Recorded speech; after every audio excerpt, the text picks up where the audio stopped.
Singapore appeared to be destined for underdevelopment, violence, and poverty. Yet today, Singapore is the fourth richest nation on Earth. Its citizens are among the most educated, healthy, and productive of any country. It has the best infrastructure in the world, it is a leader in high-tech manufacturing, and is the financial and logistical hub of all of Southeast Asia. But how did this unlikely, poor, and tiny Asian island nation go on to become one of the best places to live in the world? How did Singapore become so incredibly rich? Welcome back, New African family. We are going to get right into it. What I'm going to be doing now is starting my series on modules or models that the New African family can emulate as far as creating a plan of action to give us some sort of practical sovereignty where we are right now. Now, the New African situation is very different from anybody else's in the entire history of the world. Our arrival in America was different. Our enslavement was different. Our freedom was different.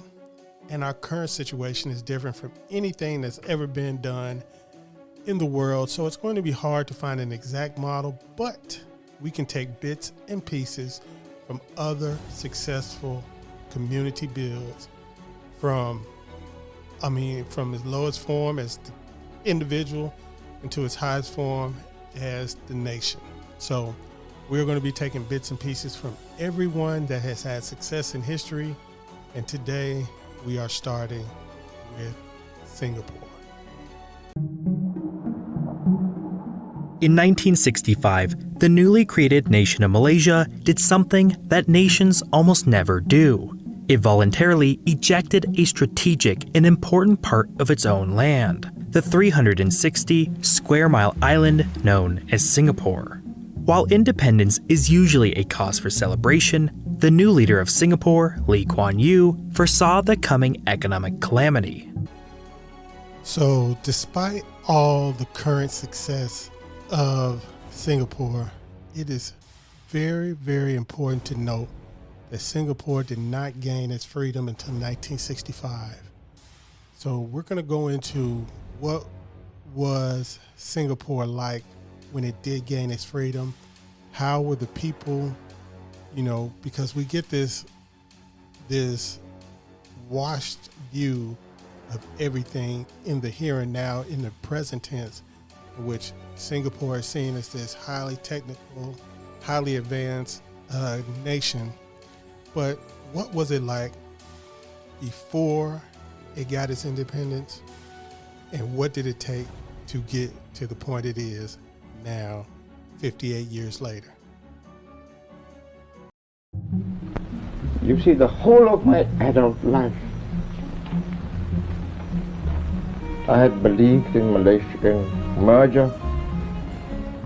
Singapore was already in a terrible position prior to independence. 2/3 of its million population lived in slums, with many addicted to opium. Its highly mixed population was increasingly breaking out into violence. It had no significant industry, and unemployment was already high. Its newfound independence now meant it was without access to natural resources, as the island has none. At the start of that video, you see Kuan Yew. He was the first Singapore Prime Minister, and he served for 31 years. So this gets you some information that when you are really starting something up, you need some stability in leadership. You have to have the one guy. You can't start off like the United States and start having rotating leaders every 4 years.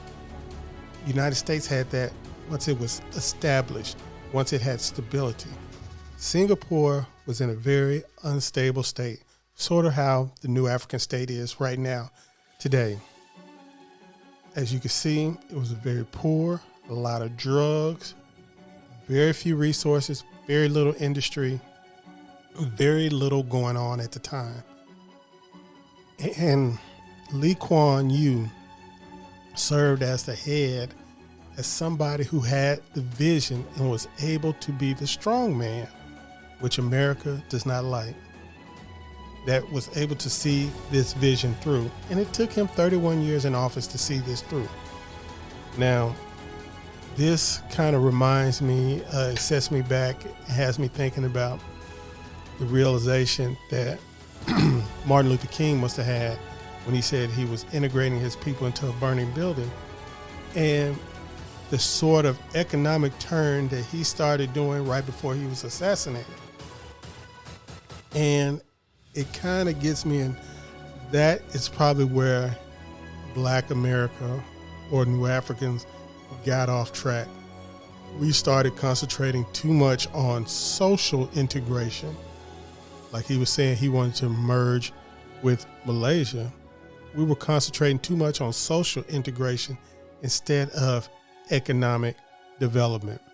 So let's get into some more of exactly what Lee Kuan Yew was doing. Lee Kuan Yew found himself in an impossible situation. How do you build a nation out of a population that has no national identity, let alone make it a prosperous state? How do you create jobs when you have no natural resources? How do you pull 70% of your population out of abject poverty, house and educate them, and set them on a course for a greater life? So this is exactly where we are as New Africans right now. We have very little identity as far as shared identity. Everybody is an individual amongst the Black community in America. Everyone's an individual. Everyone's doing their own thing, which is fine. That's your business.